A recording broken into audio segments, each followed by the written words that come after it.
स्तुन्वन्ति दिव्यस्तवे वेदैः साङ्गपदक्रमोपनिषदैर्गायन्ति यं सामगा ध्यानावस्थिततद्गतेन मनसा पश्यन्ति यं योगिनो यशान्तं न विदुःसुरासुरगणा देवाय तस्मै नमः। श्री गोपाल कृष्ण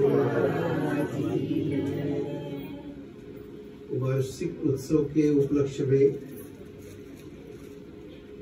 22 मंदिर का एक बहुत बावन में बना। हाँ जब होता नहीं था वार्षिक। अच्छा 22वां वार्षिक उत्सव है।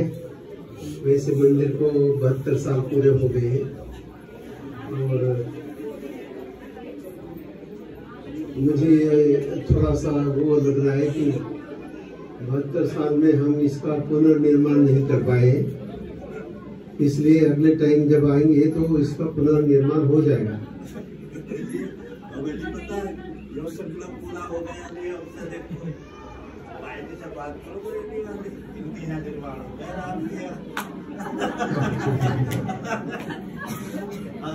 हमने तो पकौड़े का निर्माण हो गया। भाई ऐसा है, करने वाला तो प्रभु होते हैं। मनुष्य समझता है कि हमें करना है, हमें कुछ नहीं करना है। तो आप मान लीजिए शादी है तो शादी किसी की होती है लेकिन बाराती कोई और ही चलते हैं। किसी की भी शादी हो बाराती तो दूसरे होते हैं ना। इसी प्रकार से मंदिर का निर्माण तो ऐसे होता है। हमें खुद ये अनुभव है। हमने जब मंदिर शुरू किया तो हमारे लोगों ने बंद करना चाहा उसे, हमारे धर्म के लोगों ने। लेकिन हमने कहा कि हमारी इसमें क्या बेइज्जती है, मैं भगवान का मंदिर है, मेरा थोड़ी है, तो मेरी कोई वो नहीं होगी ना, मैं इसके लिए कुछ चंदा करूंगा। बन गया अपने आप। मानव संप्रदाय के लोगों ने नहीं बनाया तो जैन संप्रदाय के लोगों ने बनाया उसे। तो ऐसा होता है कि मनुष्य तो निमित्त मात्र है, निमित्त मात्रम भव सव्यसाची। तो हमें निमित्त, हमें आगे, हम कितने समय के लिए, लेकिन मंदिर और परमात्मा तो सत्य, सनातन परम सत्य है। ये तो चलता आ रहा है। हम मर जाएंगे तो संप्रदाय या जो हमारा धर्म है वो थोड़ी बंद हो जाएगा, ये सब चलता रहेगा। मंदिर बनते रहेंगे, मंदिर का जीर्णोद्धार होते रहेंगे, नए नए लोग आते रहेंगे, नई नई प्रेरणाएं मिलेगी। ये थोड़ी है कि आप जितने लोग इकट्ठे हुए हैं, जब इसका पहला वार्षिक उत्सव होगा उसमें इतने लोग थोड़ी होंगे। लोग तो आते रहते हैं, लोग बदलते रहते हैं, सब कुछ बदलते रहते हैं, परमात्मा वही रहता है। तो परमात्मा स्वयं के कार्य जब संसार को निर्माण कर सकता है परमात्मा, तो एक मंदिर का निर्माण नहीं कर सकता। ये तो बड़ी हास्यास्पद सी बात लगती है।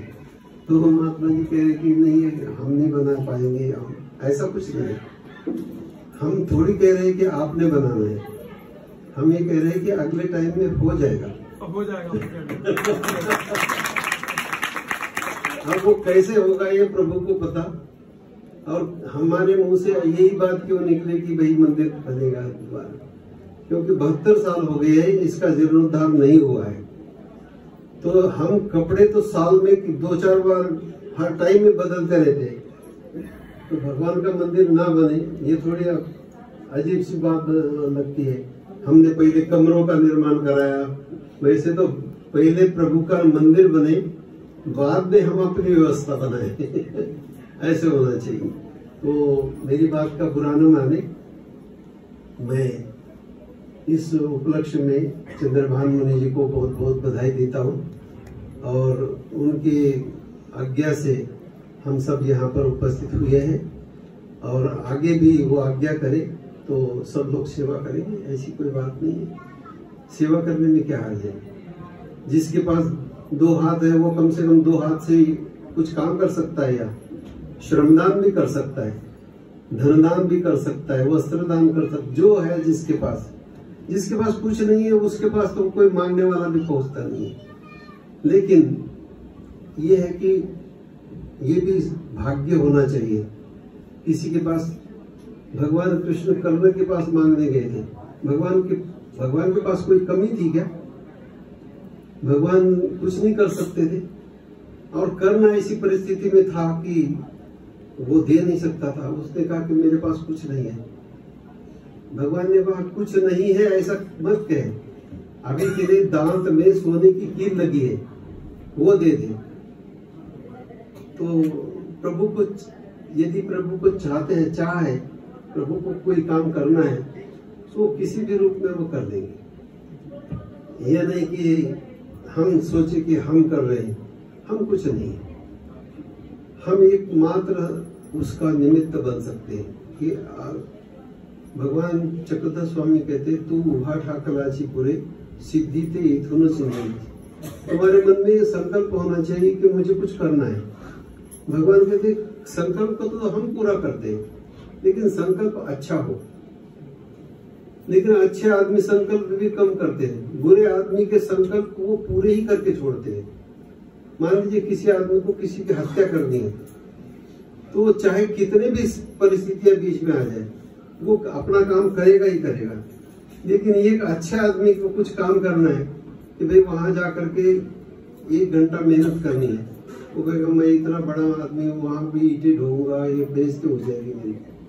उसको तो इज्जत, उसकी इज्जत वहां पे हो रही है। इस प्रकार से हम ये समझ रहे हैं, ऐसा नहीं है। हमारी समझ में और परमात्मा की समझ में बहुत बड़ा अंतर है। भगवान कहते हैं कि तू कौन करने वाला है। अर्जुन को क्या कहते हैं कि तू कौन युद्ध करने वाला, तू कौन राज्य प्राप्त करने वाला।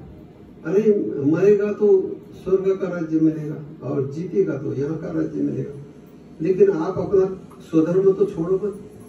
तो हम मान लीजिए हम भिखारी है, तो हमारा स्वधर्म है कि भीख मांगनी है, भिक्षा मांगनी है, अच्छे काम की है, निष्काम भाव से कोई यदि देता है, दोनों का कल्याण होगा। आप निमित्त बनोगे, उसके हाथ से भी कुछ दान निकलेगा, और दान निकलेगा तो सहस्र गुना मिलेगा उसका। ये भाव मन में आना चाहिए। और दान भी तो, पात्र भी तो मिलता है भाग्य से। भाग्य यदि तुम्हारा ठीक हो, भाग्य में यदि वो चीज हो, तो तुम्हारा दान अच्छे पात्र के पास हो जाएगा।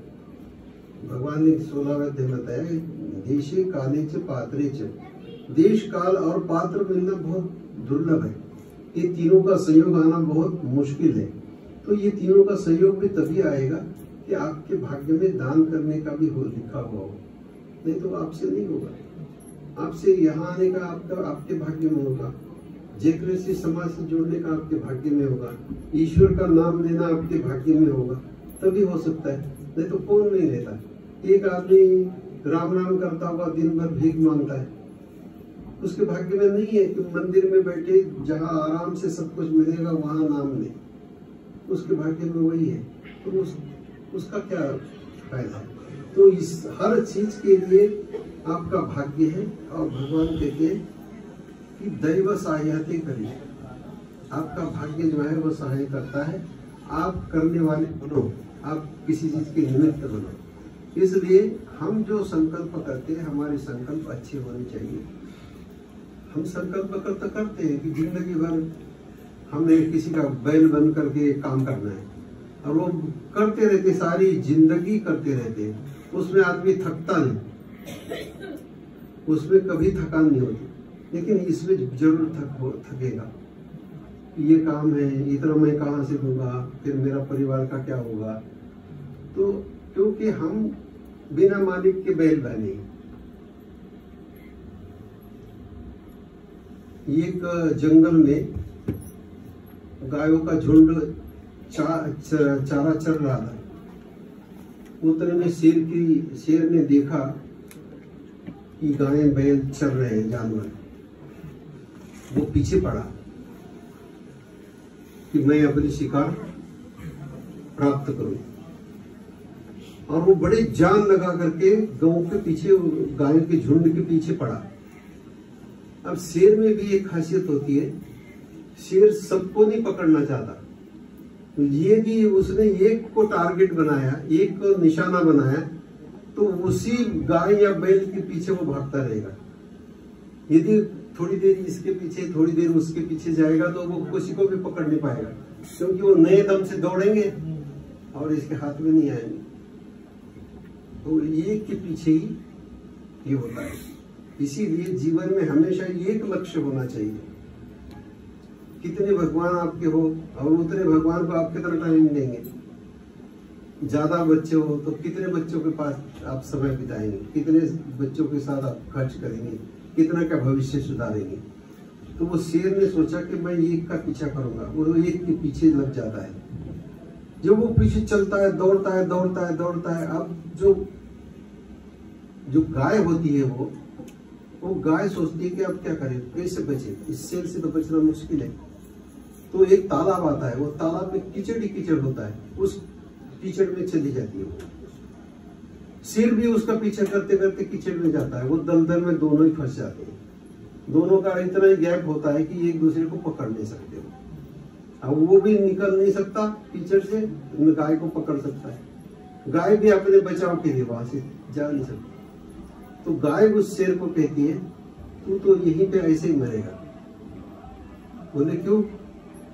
बोले रात होएगी, मेरा मालिक जो है मुझे ढूंढता हुआ यहाँ आएगा, लेकिन तेरा तो कोई मालिक नहीं है, तुझे कौन ढूंढता आएगा। और हुआ भी ऐसे ही।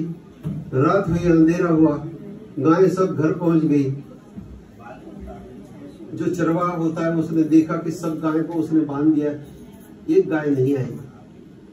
घर गया, पत्नी को बोला, उसने कहा कि नहीं, गाय आनी चाहिए, उसका बच्चा भूखा है, दूध कैसे निकालेंगे, और जाओ ढूंढो। वो मालिक उसी समय, उसी रात के समय में ढूंढने गया अपनी गाय को, और धीरे धीरे वहां पे पहुंच गया। उसने बहुत कोशिश करी और गाय को निकाला। तो गाय ने कहा, तू यहाँ मर, तेरा कोई मालिक नहीं है, लेकिन मेरा मालिक है, मेरे मालिक ने मुझे बचाया। इसलिए जीवन में आपका कोई मालिक होना चाहिए